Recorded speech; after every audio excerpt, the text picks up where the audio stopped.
What are some racial differences that you've noticed around you? Who would like to share?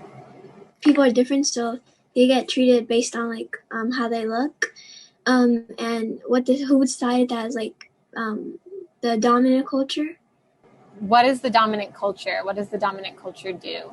They make people believe certain stereotypes about a certain group of people, not just blacks, but also browns or indigenous, anybody whose skin color is darker. Dominant culture is for powerful people with power, and white people make other people think that black people are bad. So that's why black people don't have power. If a white person kills a black person, is they call it self-defense. But if a black person kills a white person, it says murder.